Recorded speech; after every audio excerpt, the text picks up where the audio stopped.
Hola a todos y bienvenidos a Money and Market. Los datos económicos de la Unión Europea y de la Eurozona son extremadamente preocupantes. Son datos que reflejan que es el proceso lento e inexorable por el cual los estados terminan. Estamos hablando de una eurozona que ha tenido tipos de interés negativos, que ha tenido el mayor estímulo fiscal monetario de la historia, en el que el Banco Central Europeo no solamente mantiene su elevadísimo nivel de inyección de liquidez, sino que es que además, no podemos olvidarnos, tiene ese mecanismo antifragmentación que hace que se disfrace el riesgo de los países que son más irresponsables fiscalmente. Tenemos un gran problema en la eurozona y tenemos que entender que el problema de la eurozona está creado por la propia Unión Europea. Una estructura burocrática que se dedica a regular, decir, freno, barreras al comercio, barreras al crecimiento, que nació como una forma de crecer y de generar sinergias entre países libres y se ha convertido en algo que ya no defiende la industria, no defiende la agricultura, no defiende poco las fronteras y tampoco defiende a la ganadería. ¿Y qué es lo que está haciendo? Literalmente condenar a la Unión Europea a ser el museo. No podemos olvidar el enorme impulso fiscal y monetario. Estamos hablando de una Unión Europea que ha consumido más de 20 millones de euros de estímulo fiscal, que tiene un Banco Central Europeo que implementó tipos reales nominales negativos, que ha estado inyectando liquidez, es decir, haciendo la recompra de bonos y con ello aumentando la cantidad de dinero masivamente, y que además está incumpliendo su mandato. El mandato es el de estabilidad de precios y el de la europea es importante no solamente a nivel relativo, sino a nivel absoluto. Estamos hablando de una realidad de unos países que están dejando atrás lo que son los esenciales de la defensa de las empresas, el dar a las empresas el fortalecimiento y la capacidad de fortalecerse, de crecer, de establecerse. Es una maquinaria extractiva en el fiscal y confiscatoria y claramente no está funcionando. El problema, se le da demasiado poder a los políticos, es que una vez que no funciona, redoblan la apuesta. Y ahora, ante la evidencia del fracaso económico, porque no podemos olvidar que la eurozona está recuperándose a niveles de 2019, cuando los niveles de 2019 eran ya de estancamiento, alta deuda, mayor monetización, pérdida de poder adquisitivo. Es la economía al revés. Nadie está diciendo que se llevará a cabo públicas, mucho menos que se acabe con la política del Banco Central Europeo.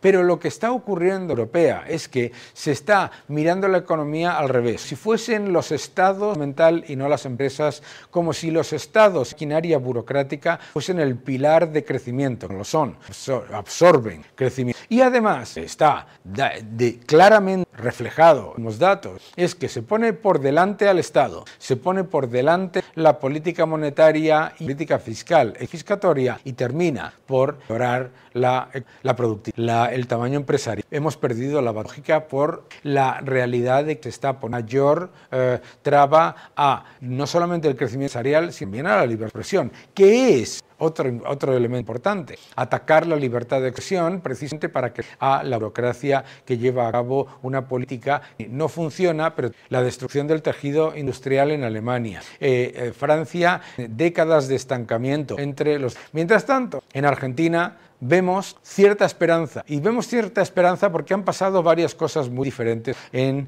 la Unión. Número uno, vemos a un presidente Milei que les ha dicho a los ciudadanos que va a haber un ajuste, que el ajuste es necesario y que va a ser doloroso, pero que es esencial para empezar a crecer y para contener la lacra del... Ha pasado otra cosa, que ese mismo presidente les ha respondido a los ciudadanos con la realidad de que la inflación es un efecto monetario y que de la inflación es del Banco Central que tiene más moneda de la que del sector privado. Ha pasado una tercera cosa importante, que es que se pone como elemento fundamental para entender el progreso y crecimiento, la reducción de la pobreza y la mejora de las cosas generales, empresarial, adhesión a la actividad privada. Es decir, la economía con los motores que llevan al progreso. Más gasto público, más deuda, y más no generan mayor crecimiento.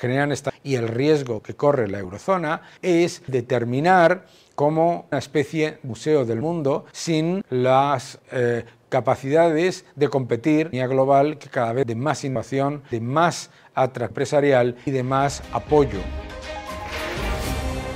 Bienvenidos de nuevo a Money and Markets. Vamos a hablar sobre la amenaza a la libertad de expresión, que no es un tema menor, porque la libertad de expresión, como la libertad económica, etcétera, la gente solamente se da cuenta de que la pierde cuando ha desaparecido. Se da por hecha, igual que el agua, igual que el aire, hasta que nos falta. Y cuando nos falta, nos damos cuenta del enorme error. La libertad de expresión es clave precisamente para atacar la desinformación. Nos están intentando vender constantemente que para atacar la desinformación lo que hace falta es censura, y es exactamente lo contrario. Para hablar de todo ello tengo aquí a Juan Rayo, al que todos conocéis, que además es decano de la Universidad de las Hespérides, que es precisamente un foro donde defender la libertad. ¿Cómo estás, Juan? ¿Qué tal? ¿Cómo estamos, Dani? Encantado de estar aquí, como siempre. Bueno, yo estoy extremadamente preocupado. Extremadamente preocupado porque veo que hay como una especie de comodidad, ¿no?, por parte de un montón de gente ante el ataque a X en Brasil, la detención del CEO de Telegram, la carta del comisario europeo bretón a Elon Musk. ¿Estamos realmente ante un ataque a la libertad de expresión concertado? No sé si concertado, pero desde luego coincidente lo es, y visto en perspectiva sí parece concertado. Desde luego parece que hay una preocupación común entre muchos estados de muchos países que temen no poder controlar los circuitos de información. Y uno podría plantearse, bueno, ¿y qué hacen estos dos hablando de libertad de expresión en un programa que es mayoritariamente económico? Bueno, al margen de que cualquier foro es bueno para reivindicar la libertad de expresión, creo que hay una conexión muy clara entre la libertad de expresión, la libertad de pensamiento y la libertad económica. La prosperidad de nuestras sociedades comienza en la revolución industrial, y comienza en la revolución industrial básicamente porque se crea un marco institucional, algunos lo llaman la ilustración, pero bueno, en general un marco institucional y cultural en el que se pueden intercambiar ideas y se pueden mezclar ideas y se pueden fusionar ideas. La revolución industrial fue sobre todo una revolución intelectual, una revolución moral, una revolución intelectual y una revolución tecnológica que deriva de la revolución intelectual, porque si no se puede hablar libremente, si no se puede discutir libremente, si no se pueden exponer ideas que pueden ser probablemente falaces o incorrectas o alocadas, pero en cualquier caso conjeturas que conviene exponer y debatir en el espacio público, entonces no hay progreso intelectual, y sin progreso intelectual no hay progreso económico ni bienestar. Por tanto, creo que la libertad de expresión no solo tiene la dimensión política de la que todos somos conscientes. Sin libertad de expresión no podemos fiscalizar al poder político, y justamente por eso esta gente está preocupada, porque siente que el pueblo, los ciudadanos, de manera desorganizada y descentralizada, pero coordinándose a través de esas redes, los están fiscalizando y vigilando mucho más que antes, pero también tiene esa dimensión económica, de afección a la prosperidad material de las sociedades, que no hay que perder de vista también. Es que sin disenso, sin confrontación de ideas, etcétera, no hay progreso. Claro, el que piense que desde la uniformidad se consigue el progreso económico tiene un problema muy grave. A mí me parece extremadamente preocupante que se introduzca de manera concertada y constante en la mente de los ciudadanos la idea de que el problema de la desinformación se soluciona con censura. Yo siempre digo que si hay riesgo de desinformación, cuando el gobierno controla los medios de comunicación es del 100%. Claro. El riesgo de desinformación siempre va a existir. Pero si tienes ahora, por ejemplo, si tienes una noticia que sale en las redes y en esas redes inmediatamente se responde con notas en la comunidad, con todo tipo de comentarios, etcétera.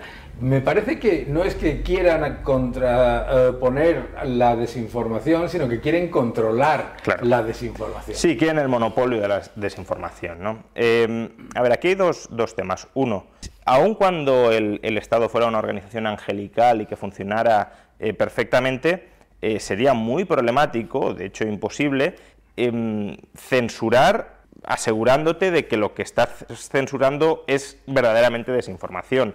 Porque en contra de lo que podamos pensar, no está tan clara, nunca lo está, cuál es la verdad objetiva.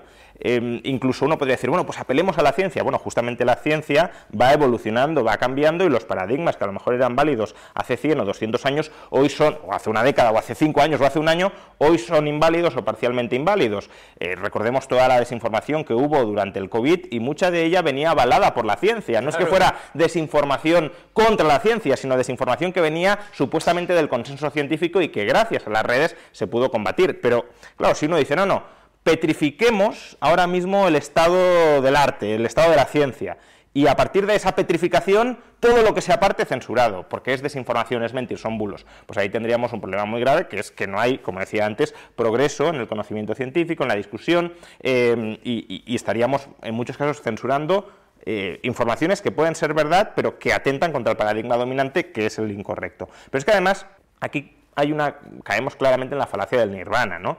En economía, normalmente, cuando uno quiere justificar una intervención del Estado, compara los mercados realmente existentes con sus defectos, porque están conformados por seres humanos, con un Estado perfecto que no tiene ningún tipo de problema, porque parece que está conformado, como decía antes, por ángeles. Pero es que el Estado no está conformado por ángeles, es más, ni siquiera está conformado por gente normal, suele tener un sesgo a estar conformado por gente especialmente obsesionada con el poder, con permanecer en el poder, con instrumentalizar a otras personas para estar en el poder, con lo cual, aun cuando, ya digo, pudiéramos determinar objetivamente qué es desinformación y qué no lo es, que no podemos hacerlo, pensar que tú le puedes dar al Estado ese tremendo poder para decidir qué se censura y qué no se censura, y que ese poder no será abusado de una manera muchísimo más grave y muchísimo más lesiva para la libertad de las personas, incluso para la libertad de información y de recibir información veraz de las personas, y para el progreso material de las sociedades, que la actual situación en la que desde luego se esparcen bulos, pero justamente porque todos somos conscientes de que puede haber bulos en la red, también los habrá que intenten reafirmarse en los bulos que reciben, claro, pero también estamos más alerta de que algo pueda ser un bulo, y siempre tendemos a poner en tela de juicio sobre todo aquellas informaciones que más nos chirrían, ¿no?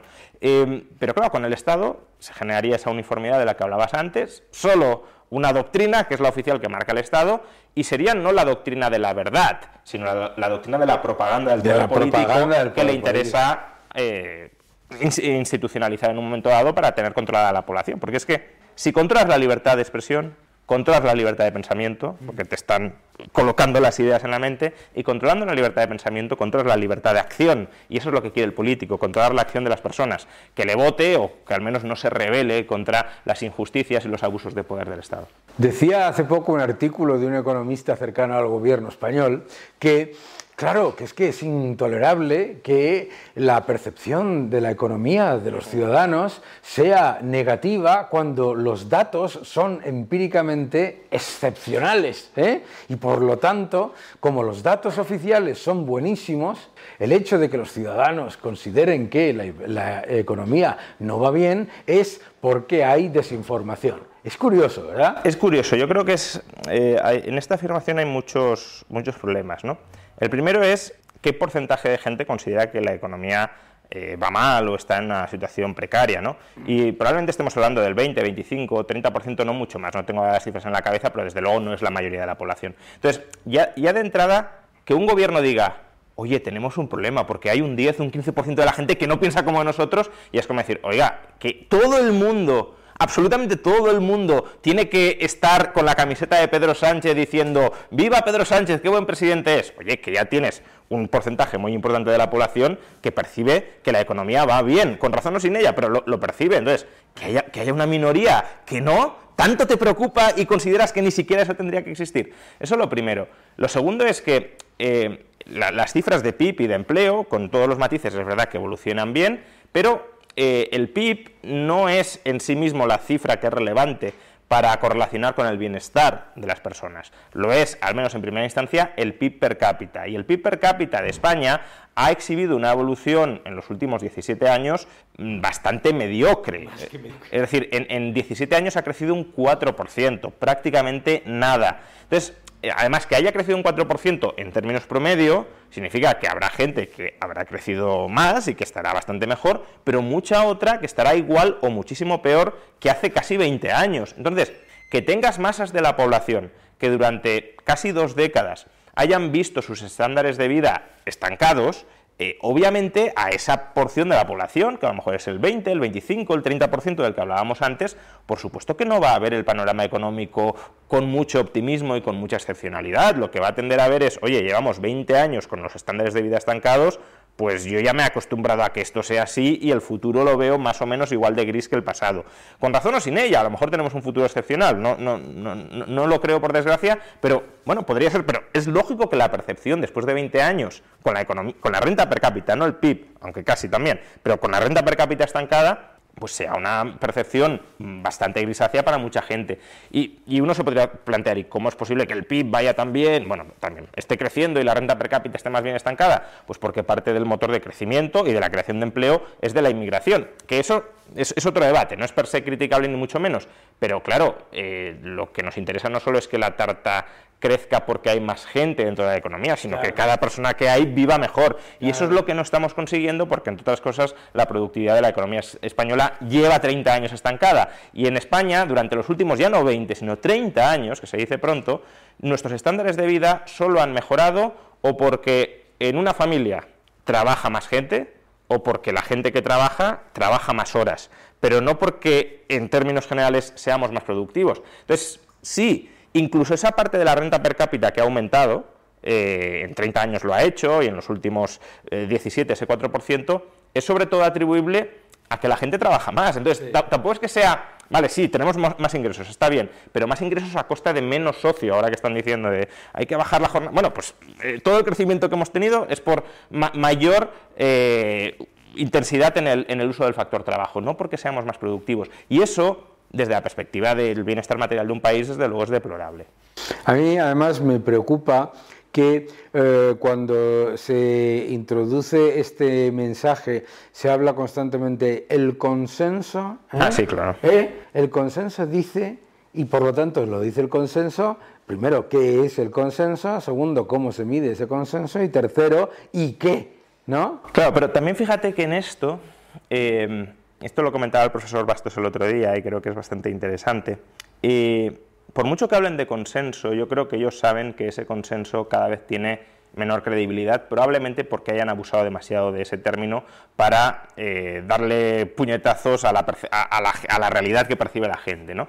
Porque, decía el profesor Bastos, vamos a ver, cuando un Estado tiene que recurrir a la censura o quiere recurrir a la censura, eso es una muestra de debilidad, no de fortaleza, porque si la gente confiara mayoritariamente en el Estado o en el consenso, pues el Estado diría, mire, lo que ha dicho este es falso, no hace falta censurar, simplemente ustedes me creen a mí y yo digo que esto es falso, o este consenso del comité de expertos o de lo que sea, dice que esto es así y otros están diciendo que no, pues como todo el mundo confía en el comité de expertos, pues da igual lo que digan otros. Pero cuando tienes que censurar es porque la gente ya no te cree, y entonces no quieres que escuchen a otros porque sabes que creen más a los otros que a ti, y por tanto lo quieres silenciar.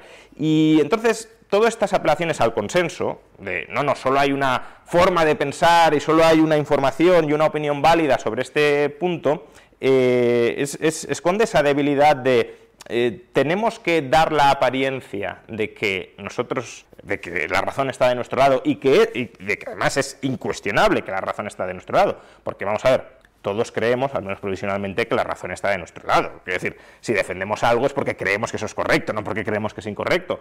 Pero la diferencia entre un dogmático y una persona que tiene sus ideas y sus ideales es la persona que tiene ideas e ideales es consciente de que puede estar equivocado y está dispuesto a poner esa posibilidad, es decir, que sus ideas sean equivocadas, sobre el debate. El dogmático no, el dogmático dice mis ideas son correctas y necesariamente son correctas, por tanto las tuyas son un ataque a la verdad objetiva, y por tanto, claro, si solo mis ideas son correctas y las tuyas no tienen nada, absolutamente nada que ver con la realidad, ¿qué sentido tiene mantenerlas dentro del espacio público? Censurémoslas, ¿no? Ese es el razonamiento. Y ese consenso con el que nos pretenden vender, que sí, que claro, que ellos tienen razón, sí o sí, cada vez más gente desconfía de él, desconfía de los medios de comunicación tradicionales, desconfía de lo que podríamos llamar el establishment científico, y no y termino con esto que me enrollo mucho, pero y no porque per se debamos desconfiar de los medios de comunicación, bueno, per se hay que desconfiar de todo el mundo, eso es verdad, pero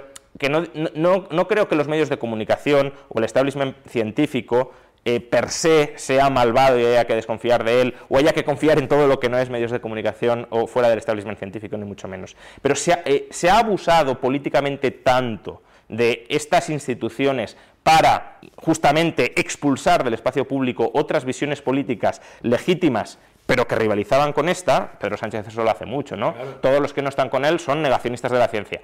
Que claro, el que no coincide con esa estrecha visión política y politizada de Pedro Sánchez, como se ha asociado tanto con la ciencia, de manera magufa e injusta, pero se ha asociado y lo asocia para justificar su intervencionismo político, pues dice, entonces soy anticiencia, porque si la ciencia es yo no quiero tener nada que ver con este. Claro, es que lo que, en vez de reconocer que la ciencia es disenso, que el debate tiene que existir constantemente y que además el concepto del consenso es extremadamente peligroso, porque el consenso tiene uno de los peores sesgos, que es el sesgo de confirmación. Sí, claro. Claro, el sesgo de confirmación, pertenecer al consenso en sí mismo es ya algo que merece la pena, como mínimo, contrastar y contestar, ¿no? Totalmente. Fíjate que en la esfera pública a veces moverte unos centímetros del consenso te puede valer, pues, cancelación, oleadas de odio en Internet, porque parece que como que estés atentando contra los fundamentos de la sociedad. Y hasta cierto punto es comprensible que se piense así, porque el sesgo del statu quo, que no deja de ser una variante política del sesgo de confirmación, es muy fuerte, ¿no?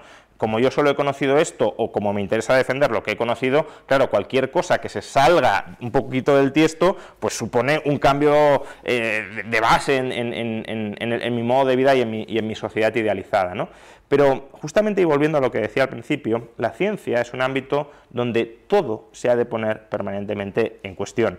Que ponerlo en cuestión no significa que lo que pongas en cuestión sea incorrecto y que tu visión sea correcta, a lo mejor estás diciendo tonterías, pero démonos cuenta cómo en economía o en filosofía, por ejemplo, son dos disciplinas donde tradicionalmente se ha discutido de todo y con las locuras e incluso aberraciones más absurdas que uno pueda encontrar, incluso en ámbitos académicos serios. Si uno mira un journal de filosofía, se encontrará debates que, planteados mínimamente en el espacio público, suenan aberrantes por entero, y en economía también. Incluso en economía, vamos a ver, en economía se ha debatido y se sigue debatiendo con cierta seriedad, entre comillas, el socialismo, es decir, la socialización, comunitización de los medios de comunicación.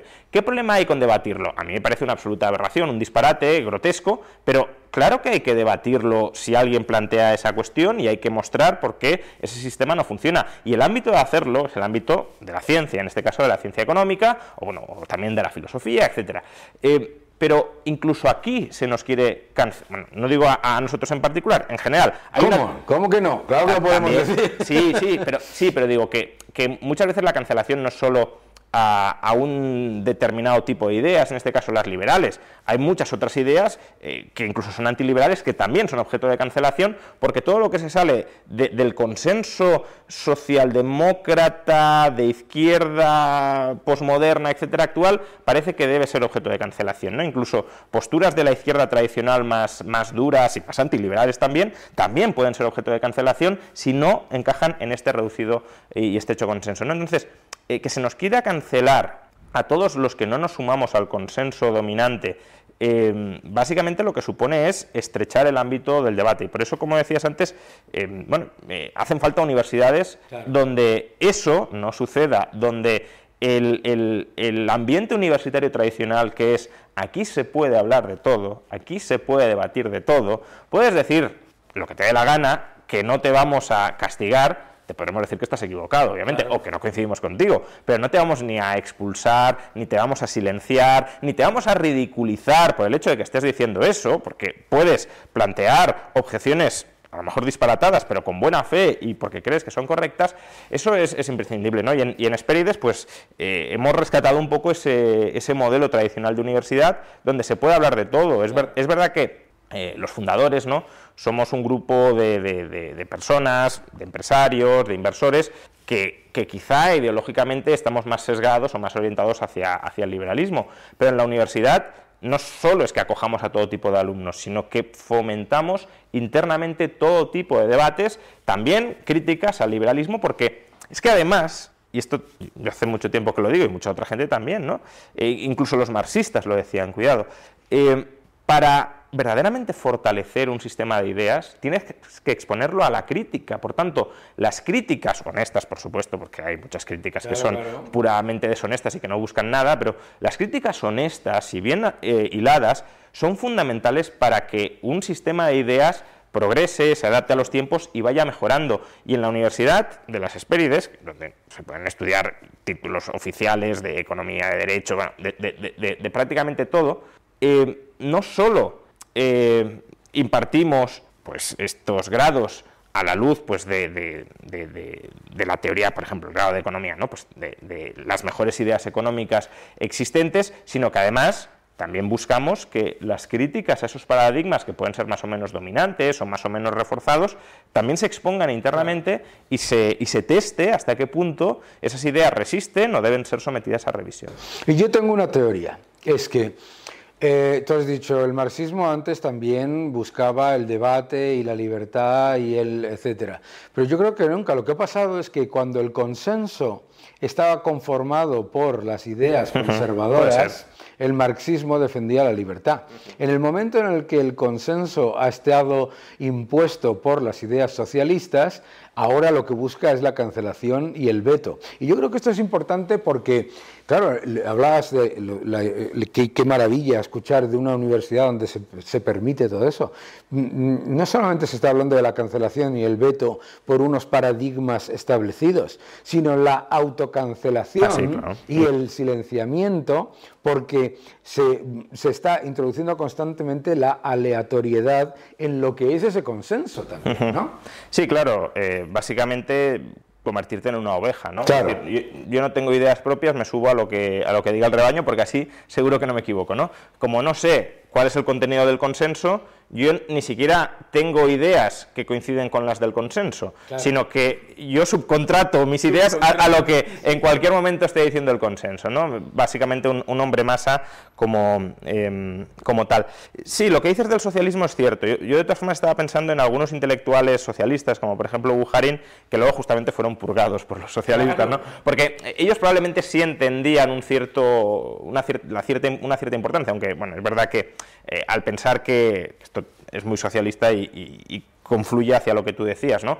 Al pensar que las ideas proceden de la estructura material de una sociedad y que, por tanto, pues la teoría económica actualmente más o menos dominante, ¿no? Que es lo que ellos llaman economía burguesa, no deja de ser una ideologización de las relaciones de explotación que existen en el capitalismo, pues bueno, claro que tiendes a, una vez estemos en el socialismo, esa fase de la historia y de la historia ideológica ya ha sido superada y entonces no ha lugar a que se siga repitiendo. Y obviamente en los regímenes socialistas no había espacio para debatir con libertad el capitalismo en contra del socialismo. En el capitalismo sí, fíjate, es decir, todo el marxismo inundó las universidades occidentales porque, claro, dejas o dejabas esa libertad de pensamiento, pero claro, en los regímenes socialistas la doctrina oficial y pensamiento único y como mucho sí, estudiar el capitalismo para criticarlo, pero nadie podía decir Marx se equivoca de raíz, por ejemplo, porque sería obviamente expulsado de la universidad y si tuvieses un altavoz público mayor incluso purgado, ¿no? Pero de todas formas también hay hoy en día socialistas, por ejemplo Noam Chomsky, que se han alzado en contra de la cultura de la cancelación, quizá porque tienen cierta perspectiva histórica. Entonces, ellos, por prudencia de autoconservación, dicen, cuidado, que si ahora cancelamos nosotros, cuando cambien las tornas, estaremos legitimando que nos cancelen a nosotros. Por tanto, mantengamos un cierto espacio neutral donde se pueda hablar de lo que sea, porque si no esto se va a volver contra nosotros. Existe la ley del péndulo, por desgracia, y las sociedades a veces se orientan hacia un lado y en otras se reacciona hacia el otro. Y si estamos legitimando prácticas de degradación de la libertad de expresión, nos terminará tocando a nosotros. Y eso es algo que, por cierto, volviendo al tema del que hablábamos al principio, creo que la izquierda o no ve o está tan ciega por el control del poder político actual que no quiere ver. Legitimar, por ejemplo, que se pueda cerrar una red social como X porque su propietario supuestamente está expresando ideas que no te gustan o no está censurando a pues las cuentas a las que el Estado dice que se censure, Vamos a ver, el caso de X es calcado al siguiente, y creo que exponiendo nos vamos a horrorizar de cómo podemos estar legitimando, o algunos pueden estar legitimando lo de X. En X, ¿qué ha sucedido en Brasil? Pues básicamente un juez, el juez Moraes, le ha dicho a X Brasil: usted tiene que censurar las cuentas de este senador de la República y de estos influencers porque están expresando opiniones que potencialmente podrían llegar a socavar la democracia brasileña. Sí. Algunas, o sea, hay un influencer, Ed Raposo, es un influencer conservador, nacionalista, pero bueno, que básicamente se le ha pedido la censura, suspensión de su cuenta, porque dijo: es más fácil encontrar, es el único tuit, bueno, ese y otro, pero que es similar, es más fácil encontrar una foto de Michelle Obama embarazada que del jefe de la Policía Federal brasileña. Por eso, o sea, por ese comentario el juez está diciendo: a este hay que cancelarle la cuenta.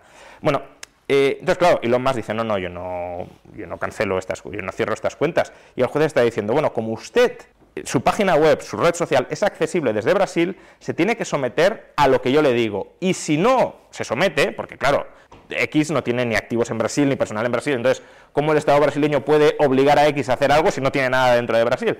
Pues dice: vamos a impedir a todos los brasileños que accedan a la cuenta de X en Brasil. Esa es la historia. Bueno, pues imaginémonos que un juez iraní le dice al diario El País: miren, como su página web es accesible desde Irán, porque elpaís.es, pues acceden desde Irán, quiero que todas las noticias relacionadas con Vidal Quadras desaparezcan de su periódico. Claro. Y si usted no cumple mis órdenes, todos los iraníes van a tener prohibido leer El País en Irán.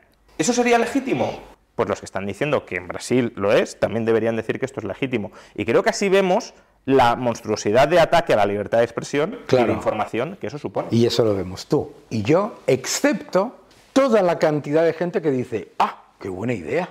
¿Y por qué qué buena idea? Porque la diferencia es que ahora se ha aliado la socialdemocracia con tintes de control de todo lo que pueda, con la ultraizquierda a la que aparentemente combatía el populismo, particularmente en la Unión Europea, y entonces ahora ven que lo que es súper sencillo es desplazar completamente cualquier tipo y cancelar y vetar cualquier tipo de idea liberal, conservadora o de derecha. Sí, fíjate, también en ese sentido que tú apuntas, cuando critiqué en X pues la suspensión o el bloqueo de Brasil, de Twitter en Brasil, Juan Carlos Monedero me replicó diciendo que qué vergüenza que estuviese a favor de difundir mentiras, y que por supuesto... Claro, es que ese es el tema, ¿no? Y que por supuesto que vaya patriota que defendía una transnacional por encima de la soberanía nacional, bueno, o sea, mezclando ideas nacionalistas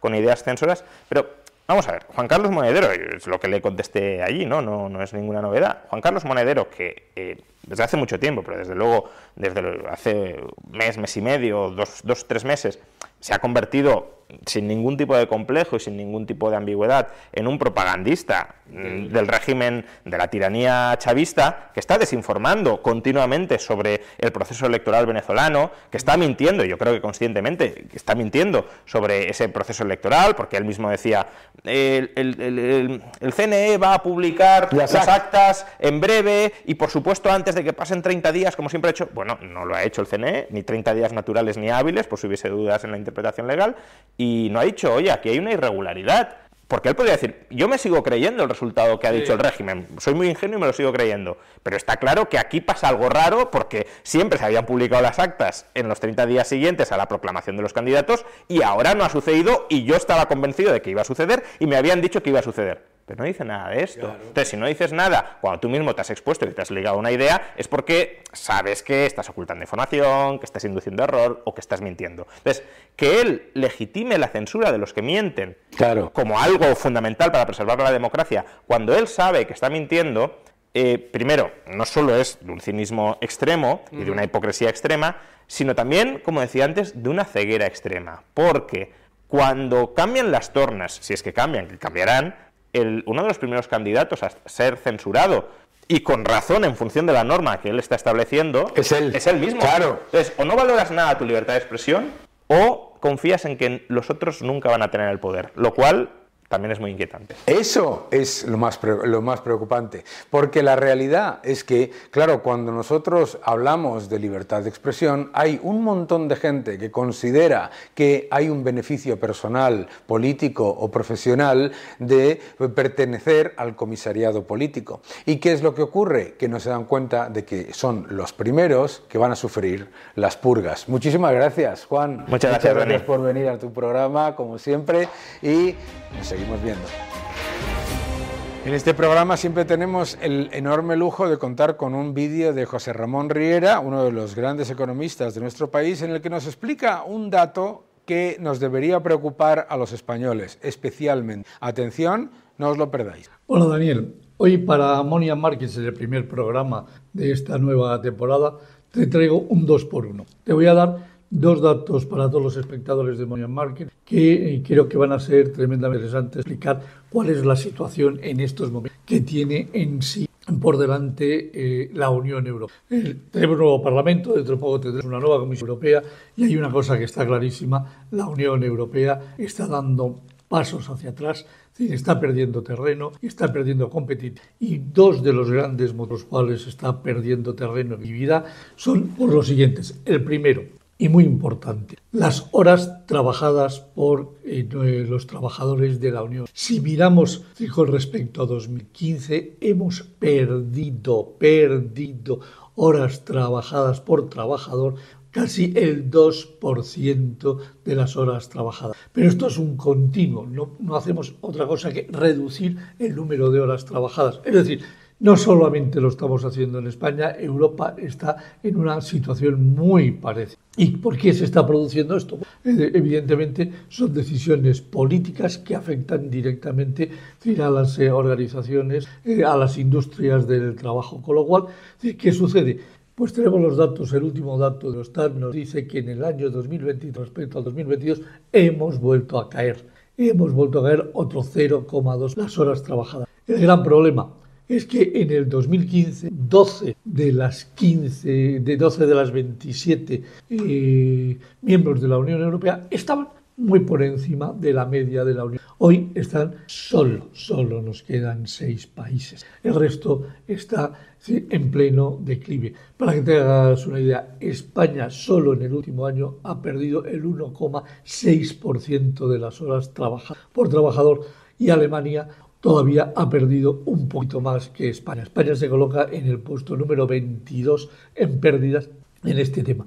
Pero si le añadimos la segunda derivada, resulta que los costes laborales se han incrementado en el un 6,6%. Es decir, estamos bajando la capacidad de trabajar y estamos subiendo el coste de la hora. ¿A dónde vamos? Pues clarísimamente a una falta de competitividad, y lo estamos notando. Cada vez exportamos menos, cada vez producimos menos y por lo tanto tenemos mayores problemas para poder. La industria europea ha llegado a representar el 24% del Producto Interior Bruto del total de la Unión Europea.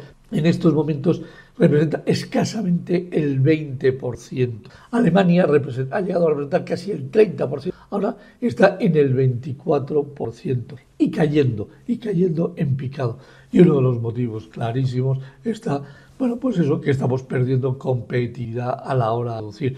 Primero, porque trabajamos menos por cada uno de los trabajadores y por lo tanto a la hora de producimos menos y encima incrementamos de forma sustancial el precio de la hora trabajada. Para que te hagas una idea, desde el año 2018 el coste laboral medio ha subido nada más y nada menos que un 20% en toda la hora. Bueno, esto es lo que hoy te quería contar para Money and Markets, explicar un poco que realmente Europa tiene por delante 5 años de un reto tremendo. O toma las riendas y cambia la orientación y cambia el sentido, o la Unión Europea completamente desfasada y para el desastre. Nos vemos en el próximo.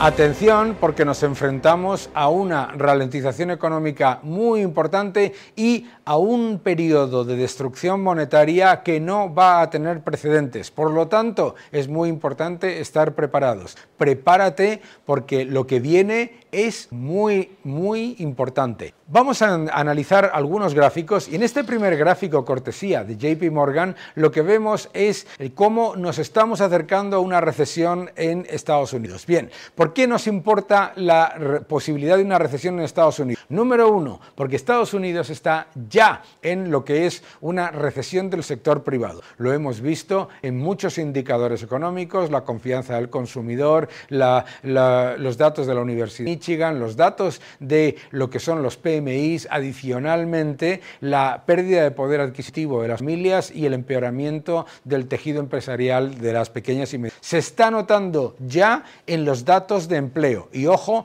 ¿por qué viene algo importante? Porque esto está ocurriendo en medio de un gigantesco estímulo fiscal con un gobierno que está ya cerca de los 2 billones de dólares de déficit en el año 2024. Toma economía robusta. Vamos al siguiente gráfico, porque es muy importante entender esa debilidad del mercado laboral. Claro, los que son ciudadanos españoles o ciudadanos de otros países, pues les parecerá que Estados Unidos va como un tiro. Pero fijaos, los datos de desempleo ya muestran que el desempleo está a máximos de 3 años. Y eso con una enorme fortaleza del crecimiento económico gracias a la producción de petróleo, hablaremos de ello. Estados Unidos ya produce 14 millones de barriles al día y con el gigantesco disfraz del déficit público que lo que hace es intentar crear mayor empleo público. En esto hay casi 100 empleos públicos.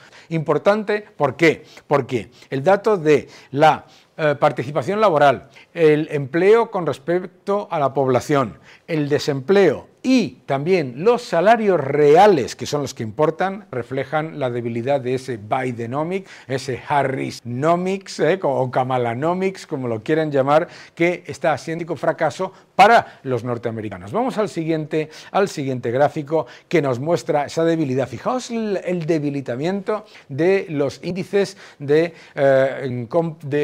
gestores de compra, los PMI, ¿de acuerdo? Tanto el manufacturero como el de servicios. Es un debilitamiento brutal desde el año 2021 y es importante entenderlo porque la administración de Harris y Biden llegó en enero de 2001, no tuvo que sufrir ningún tipo de impacto del COVID, etcétera. De hecho, desde el año 2021 ya se incorpora un crecimiento aparentemente robusto, empeoramiento generalizado del sector manufacturero, ojo, viendo el de servicios. Vamos al siguiente porque me parece que es muy relevante, que es que no podemos olvidar que estos gobiernos nos han dicho que la inflación es por culpa de las materias primas. Toma ya. Materias primas y petróleo. Ahí tenéis la evidencia de la falacia de que la inflación es por culpa de las materias primas, porque si fuera por culpa de las materias primas, queridos amigos, hoy no tendríamos la inflación al 2 y pico % anualizado, es decir, una inflación acumulada del 20%, sino que tendríamos la inflación en negativo, queridos amigos, porque las materias primas se han dado la vuelta completamente. Entre otras cosas, gracias a que Estados Unidos produce 14 millones de barriles al día, el efecto en el petróleo es muy importante. Es decir, tenemos inflación persistente a pesar de que las materias primas y la tecnología funcionan como elementos de desinflación. Imagínate lo que sería la inflación si los gobiernos tuvieran el control de la economía todavía más. Atención a ese dato. Vamos al siguiente gráfico que nos muestra la evidencia de lo que refleja el mercado. Veréis, el mercado lo que nos muestra es que hay una corrección a corto plazo en la que el oro se presenta como el gran activo que nos da cierto nivel de mantenimiento del poder adquisitivo y nos da además un colchón ante la volatilidad del mercado. Pero lo que te demuestra son dos cosas adicionales. La bolsa europea y la bolsa global no funcionan como elementos defensivos en periodos de corrección. Si vamos a un periodo más largo, como veréis en el próximo gráfico, en este próximo gráfico veréis el por qué es tan importante tener en cuenta esos periodos de corrección para invertir a largo plazo. ¿Por qué? Porque lo que nos está demostrando este gráfico es que merece la pena tener oro para que te genere cierto control de la volatilidad y cierta rentabilidad en periodos más complejos. Lo que nos demuestra este gráfico también es que la bolsa norteamericana lo hace mucho mejor que la europea y que la global. Y lo que nos demuestra es que los periodos de corrección son importantes para tomar posiciones a largo plazo. ¿Por qué? Porque no podemos perder de vista el destrozo monetario que vamos a vivir en los próximos años y el destrozo monetario que reflejan ya las bolsas. Es decir, las bolsas están reflejando lo que es la pérdida del poder adquisitivo de las monedas por imprimir constante dinero. Como lo que viene mucho más, tenemos que ser conscientes de por qué hay que... Vamos al siguiente gráfico que nos explica la primera parte. Los tipos de interés, tipos de interés, tipos de interés, tipos de interés. Todo eso es lo que la gente está todo el día hablando. Pero los tipos de interés no son todo. De hecho, los tipos de interés son una herramienta que permite a los estados continuar aumentando sus desequilibrios fiscales a un coste menor. De hecho, son una herramienta para fortalecer la economía, sino fortalecer la capacidad de los estados de endeudarse. Ojo con eso. Y ya hemos visto que la deuda pública se ha ido a niveles récord. Por lo tanto, en los próximos, vamos a ver, después de las bajadas de tipos, más inyección monetaria. ¿Qué es lo que significa todo esto? Pérdida del poder adquisitivo de las monedas, destrucción monetaria sin precedentes para intentar disfrazar los desequilibrios acumulados durante los... Es muy probable que todas estas bajadas de estima, el de Bloomberg, no se den, pero lo más importante no son las bajadas. Lo más importante para el mercado y para vosotros es daros cuenta que el agujero fiscal y el destrozo económico que se ha llevado a cabo, aumentando brutalmente los desequilibrios de los... aumentando el déficit, tirando de déficit de deuda en periodo de crecimiento y además aumentando los impuestos. Lo que va a ocurrir en los próximos es que los bancos centrales van a volver a reducir el exponetario a máximos, como siempre. Por lo tanto, la manera de prepararse es invirtiendo. Sin libertad económica y sin libertad de expresión no hay ningún tipo de progreso. Si no nos damos cuenta de que el ataque a la libertad de expresión y el ataque a la libertad económica, el ataque a la propiedad privada, son parte del caballo de Troya que quiere introducir el totalitarismo y el estancamiento como factores esenciales de empobrecimiento y crear una sociedad dependiente, nunca vamos a darnos cuenta de lo importante que es luchar contra ese ataque a la libertad de expresión y a la libertad económica. Recuerda que la libertad económica y la libertad de expresión son como el agua y el aire. No nos damos cuenta de lo importantes que son hasta que nos faltan. Seguid defendiendo la libertad.